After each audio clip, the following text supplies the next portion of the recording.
যে কোনো সিনেমার জাদুতে আমরা তো সহজে হারিয়ে যাই, তাই না? গল্পের টানে, পছন্দের চরিত্রের অভিনয়ে।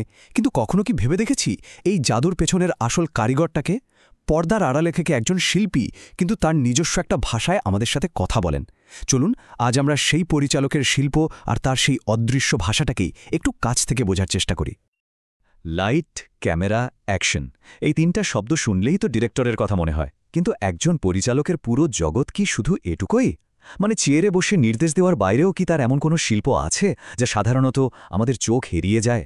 আসুন আজ সেই শিল্পের একদম গভীরে প্রবেশ করা যাক। তো এই যাত্রায় আমরা প্রথমে দেখব পরিচালকের আসল ভূমিকাটা কি, তারপর জানব কিভাবে তিনি তার পুরো ভিশন বা দৃষ্টিভঙ্গিটা তৈরি করেন। এরপর আমরা শিখব সিনেমার নিজস্ব বর্ণমালা, মানে তার ভাষা, আর দেখব কিভাবে এডিটিংয়ের মাধ্যমে তাতে নতুন অর্থ যোগ করা হয়। আর সবশেষে আশা করি এই সব কিছু মিলে আমাদের সিনেমা দেখার চোখটাই একদম বদলে যাবে। তাহলে চলুন শুরু করা যাক পরিচালকের মূল ভূমিকা দিয়ে, সেই কাজগুলো যা আসলে মেগাফোন আর চেয়ারের অনেক বাইরে থেকে শুরু হয়।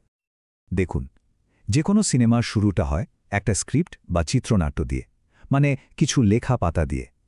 একজন পরিচালকের প্রথম এবং সবচেয়ে জরুরি কাজ হল সেই লিখিত শব্দগুলোকে নিজের মতো করে ব্যাখ্যা করা। তিনি শুধু গল্পটা বলেন না, তিনি সেই গল্পের জন্য একটা স্বতন্ত্র পরিচয়, একটা ভিশন তৈরি করেন। ক্যামেরা চালু হওয়ার অনেক অনেক আগে থেকেই তার এই মানসিক প্রস্তুতিটা চলতে থাকে। কিন্তু মাথায় একটা দারুণ ভিশন থাকা এক জিনিস, আর সেটাকে পর্দায় ফুটিয়ে তোলা, সেটা কিন্তু সম্পূর্ণ অন্য ব্যাপার। কিভাবে একজন পরিচালক তার ভাবনাকে বাস্তবে রূপ দেন, চলুন তার এই নির্মাতা হয়ে ওঠার প্রক্রিয়াটা একটু দেখি। আমরা পর্দায় কি দেখি? আমরা দেখি পরিচালক অভিনেতাদের সাথে কাজ করছেন, তাদের আবেগ বোঝাচ্ছেন, সংলাপ ডেলিভারি ঠিক করছেন। কিন্তু পর্দার আড়ালে তার আরও একটা সত্তা কাজ করে, যা প্রায় অদৃশ্যই থেকে যায়। সেই সত্তাটাই কিন্তু সিদ্ধান্ত নেয় ক্যামেরা ঠিক কোথা থেকে দৃশ্যটা দেখবে, আলো কেমন হবে, বা কোন শব্দের ব্যবহারে দৃশ্যটা আরও জীবন্ত হয়ে উঠবে। এই দুই ভূমিকার মেলবন্ধনই কিন্তু আসল সিনেমাটা তৈরি হয়। ভাবুন একবার, একজন পরিচালককে একই সাথে কতগুলো বিষয় সামলাতে হয়।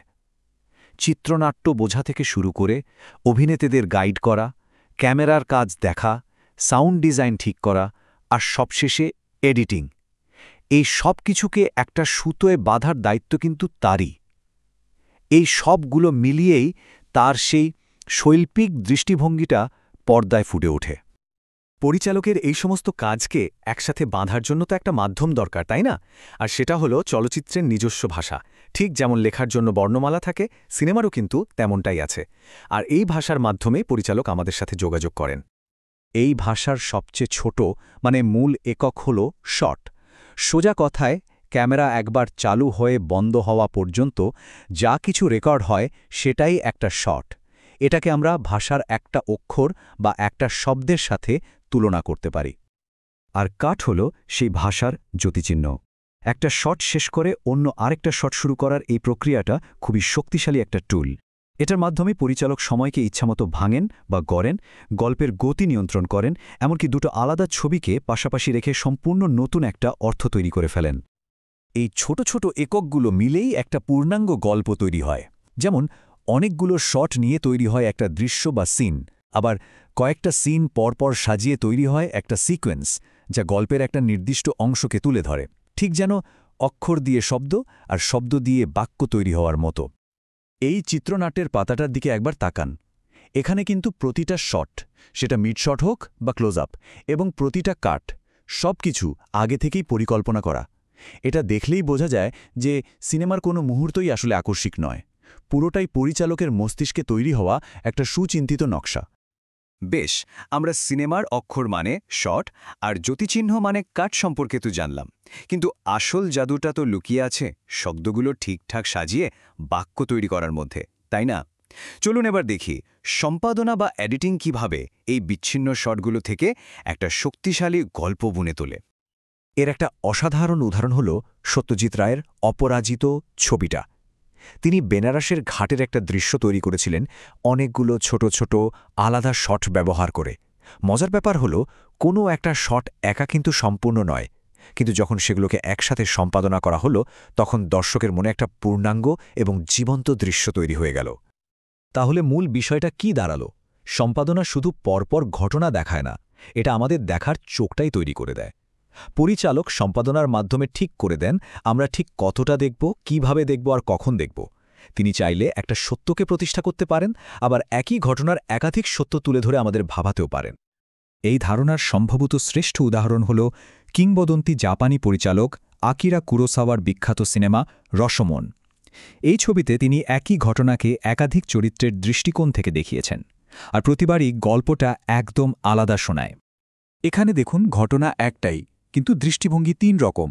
দস্যু সেটাকে দেখছে বীরত্বের গল্প হিসেবে, স্ত্রী দেখছে একটা ট্র্যাজেডি হিসেবে, আর মৃত সামুরাইয়ের আত্মা বলছে বিশ্বাসঘাতকতার কথা। কুরোসাওয়া প্রত্যেকটা ভার্সনের জন্য আলাদা ক্যামেরা অ্যাঙ্গেল, আলাদা শট আর সম্পাদনার গতি ব্যবহার করেছিলেন। এটা কি প্রমাণ করে? এটাই যে কি বলা হচ্ছে তার চেয়ে অনেক সময় কিভাবে বলা হচ্ছে তা অনেক বেশি গুরুত্বপূর্ণ হয়ে ওঠে। এতক্ষণ আমরা পরিচালকের জগতের বেশ গভীরে ছিলাম। এবার সেখান থেকে পাওয়া জ্ঞানটাই হয়তো আমাদের জন্য একটা নতুন লেন্স হতে পারে, যা দিয়ে সিনেমা দেখার পুরো অভিজ্ঞতাটাই বদলে যেতে পারে। এখন থেকে আর শুধু দর্শক হয়ে থাকা নয়। যদি পুরো আলোচনাটা সংক্ষেপে বলি, তাহলে আমরা দেখলাম যে পরিচালকই একটা সিনেমার আসল রূপকার। তিনি শট এবং কাটের ভাষা ব্যবহার করে গল্প বলেন, আর সম্পাদনার মাধ্যমে তাতে আবেগ, গতি এবং অর্থ যোগ করেন। এই বিষয়গুলো জানা থাকলে সিনেমা দেখার অভিজ্ঞতাটা নিঃসন্দেহে আরও গভীর হয়। আর পরিচালকের কাজের সারমর্মটা বোধহয় কিংবদন্তি আকিরা কুরোসাওয়ার এই একটা কথাতেই লুকিয়ে আছে। একজন পরিচালকের আসল সাফল্য হল নিজের ভিশন বা দৃষ্টিভঙ্গিটাকে নিখুঁতভাবে জানা এবং সেই ভাবনাটা তার পুরো দলের কাছে ঠিকঠাক পৌঁছে দেওয়া। তাই যাওয়ার আগে প্রশ্ন শুধু একটাই, এই সব কিছু জানার পর পরের বার যখন সিনেমার পর্দায় আলো জ্বলে উঠবে, তখন কি শুধু গল্পটাই দেখা হবে, নাকি তার গভীরে থাকা শিল্প, পরিচালকের প্রতিটি সিদ্ধান্ত আর সিনেমার সেই অদৃশ্য ভাষাকেও খুঁজে নেওয়া হবে?